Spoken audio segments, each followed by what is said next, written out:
दोस्तों, अभी हमारे सुप्रीम कोर्ट ने एक आरक्षण को लेके बड़ा फैसला दिया है।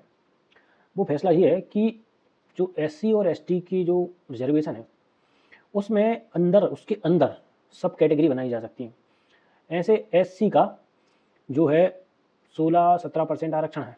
तो उसमें क्या हो रहा है कि कुछ जातियाँ जो है, एससी में बहुत सारी जातियाँ हैं, वो जो जाति हैं वो 16-17% जो सीटें होती हैं, उनका जो बड़ा हिस्सा वो कुछ जातियाँ ले जाती हैं, बाकी जो जातियाँ हैं जो वो पीछे रह जाती हैं। जो उनमें एससी में जो कुछ जातियाँ आगे निकल चुकी हैं, वो ज़्यादा हिस्सा ले जा रही हैं।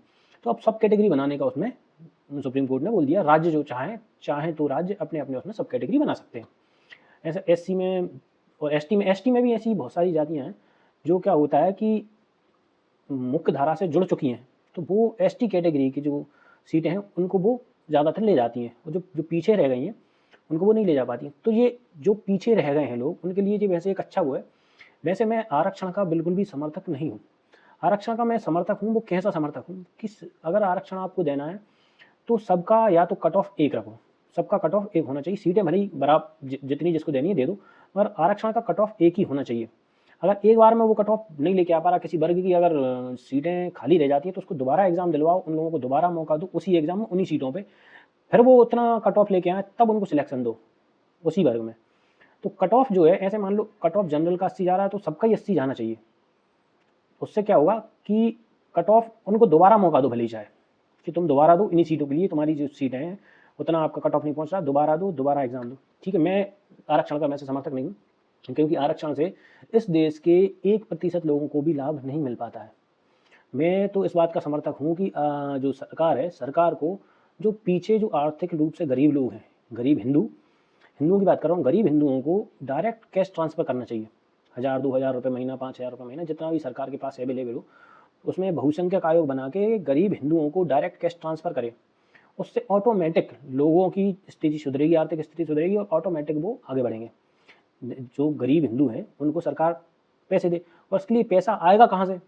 अल्पसंख्यकों पे ज़्यादा टैक्स लगाओ आप, अल्पसंख्यकों पे ज़्यादा टैक्स लगाओ, उससे हिंदुओं को पैसा बांटो, ऑटोमेटिक हिंदुओं की स्थिति सुधर जाएगी, तो उससे आरक्षण की जरूरत नहीं पड़ेगी। वैसे इस देश में जो है आरक्षण होना ही नहीं चाहिए। क्यों नहीं होना चाहिए, मैं इसका क्यों समर्थक नहीं हूँ? जैसे एक डॉक्टर है, अगर कोई डॉक्टर आरक्षण से बनता है तो मुझे नहीं लगता कि वो उतना काबिल हो पाता है जितना एक बिना आरक्षण वाला काबिल होता है। मैं ईडब्ल्यूएस से ही बन रहे हैं आजकल, जनरल कैटेगरी के लोग भी आरक्षण से डॉक्टर बनने लगे हैं। तो उतनी उसकी वही जनरल कैटेगरी का आदमी, और दूसरा जो जनरल ओपन, बिल्कुल जिसने ओपन में फाइट किया है, ईडब्ल्यूएस से फाइट किया है, ईडब्ल्यूएस वाला जो है मेरे हिसाब से जनरल कैटेगरी के डॉक्टर जैसा योग्य नहीं हो सकता है। और हमारे यहाँ सबसे, देखो, डॉक्टर, शिक्षक, वैज्ञानिक, इंजीनियर, ये जो लोग हैं ये बिल्कुल भी आरक्षण से नहीं बनना चाहिए। आरक्षण आपको देना, आप दूसरे सेक्टरों में दे दो, मैं कह रहा हूँ 100% दे दो, मगर किसी किसी सेक्टर में, ऐसे डॉक्टर हो गया और शिक्षक हो गया, अगर हमारे पास बेहतर शिक्षक आज के टाइम पे हों तो हमारा लगभग 125 बिलियन डॉलर जो हमारे स्टूडेंट बाहर लेके चले जाते हैं पढ़ने के लिए, वो ना जाए, 125 बिलियन डॉलर तो वो बच जाए। और हमारे पास अगर बेहतर शिक्षक होंगे तो बाहर से लोग पढ़ने आएंगे। मान लो 100 बिलियन डॉलर हमने वो कमा लिए, 125 बिलियन डॉलर जो 125 बिलियन डॉलर हो जाएंगे। इस पैसे को हम गरीबों में बांट सकते हैं। ऐसे ही अगर हमारे पास विश्व के सबसे अच्छे डॉक्टर होंगे तो हमारे पास लोग बाहर से इलाज कराने के लिए आएंगे, उससे हमारी जो है इकोनॉमी बढ़ेगी, और इकोनॉमी जब बढ़ेगी हमारी सरकार के पास ज़्यादा पैसा आएगा। ज़्यादा पैसा आएगा तो हम जो है हमारे गरीबों को, गरीब हिंदुओं को पैसा बांट सकते हैं। देखो, गरीब, कुछ लोग जानबूझ के गरीब बने रहते हैं ज़्यादा बच्चे पैदा करके, मैं उनकी बात नहीं कर रहा हूँ। मैं गरीब हिंदुओं की बात कर रहा हूँ जो वास्तव में आगे बढ़ना चाहते हैं, जिनका उद्देश्य गरीबी से बाहर निकलना है। मैं उन लोगों को गरीबी से आप बाहर नहीं निकाल सकते हो जो गरीबी में बने रहना चाहते हैं। उन्हें ज़्यादा बच्चे पैदा करने से मतलब है, उन्हें गरीबी से कोई ही मतलब नहीं है। मैं उनकी बात नहीं कर रहा हूँ। गरीबी से सरकार उसी को बाहर निकाल सकती है जो बाहर निकलना चाहता हो। ऐसे आप बाहर खड़े हो, किसी गड्ढे के बाहर खड़े हुए हो, और एक आदमी गड्ढे के अंदर है, आप उसे खींचना चाहते हो, उसको बाहर निकालना चाहते हो उसका हाथ पकड़ के।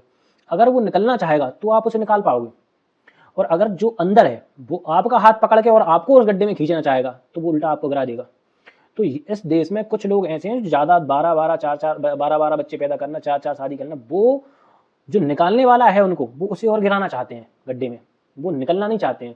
तो सरकार को ऐसे लोगों पे ज़्यादा टैक्स लगाना चाहिए, अल्पसंख्यकों पे सरकार को ज़्यादा टैक्स लगाना चाहिए, और हिंदुओं को, सरकार को जो टैक्स से पैसा के कलेक्शन हो उसको हिंदुओं को बांटना चाहिए। लोग कहते हैं आरक्षण का कोई तोड़ नहीं है, आरक्षण का कोई इलाज नहीं। आरक्षण का इलाज है, आप डायरेक्ट पैसा बांटो, आरक्षण हटा भी देंगे ना तो भी कोई फर्क नहीं पड़ेगा, इसके बाद ज़्यादा स्थिति सुधरेगी और जो देश है वो बेहतर तरक्की कर पाएगा आरक्षण हटाने के बाद।